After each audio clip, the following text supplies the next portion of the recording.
Sex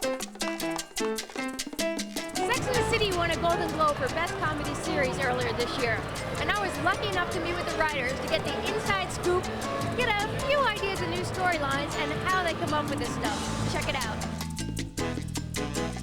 The four of us know more intimate details about each other's lives than I think I know about any other three people. And for a small cash prize, we'll tell you Darren Star's intimate lives. You've seen them.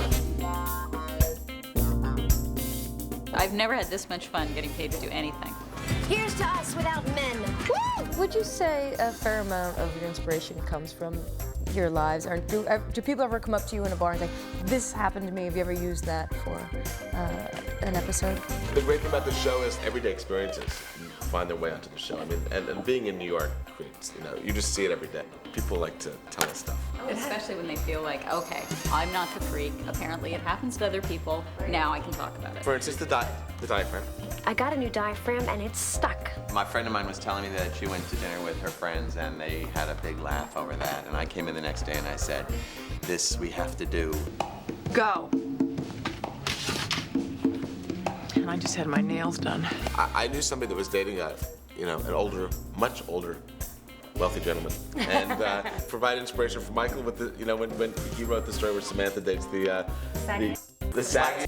It's usually about a month into that we all break up any relationships that we were actually in. Yeah, that's Jenny's prior belief is that you just start breaking up for more material. I do not pick the wrong guys. They pick me. So what, you're like a fly strip for dysfunctional men? You analyze your relationship to death in the room, and then you can't possibly continue, and you have to break up immediately. The good news is when you're on a terrible date, even during the terrible day, you go, this is a good story. Can you just go through an evolution of an episode for me? We get together 3 months before we start filming, and the first thing we say is, okay, what's up with our stuff? What have you gone through? What's relationship stuff? And then we just start listing moments that we all relate to on the board. And every episode is developed around a theme. Mm-hmm. So the first thing we do is think about themes. We think about interesting, provocative questions that Carrie might be exploring in her column. Has the opposite sex become obsolete? We also worked at the beginning of the season to really figure out some arcs for like Carrie and for all the girls. It's comic, and sometimes it's exaggerated, but it definitely is more truthful. Once they go tantric, they don't go back. You go, girl.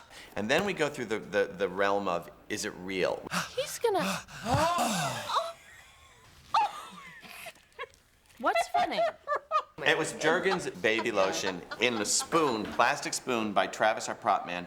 One take. I wonder if there's something he can eat that will make it sweeter. Maybe you should write to Martha Stewart. Dear Martha, funky spunk, help. What's the experience of the table read like? Fun. Right? Yeah. The table read's really the only time we hear all the actors do it at once and do it straight through until it's edited together, because since it's not like a sitcom, you don't see a run through. The scenes are all shot out of order, and so it's really the only time you get a sense of how the whole thing's going to play with the actors, which is fun. Tell us any topics that you're going to be hitting on this season.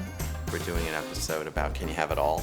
Women, can they really have it all? Sex and politics. A question I think a lot of people wonder about these women, which is, are they sluts? They're very real situations and characters, but at the same time, we're writing for the comedy. And so it's great when a show that's comedic touches people in a real way. That's the best.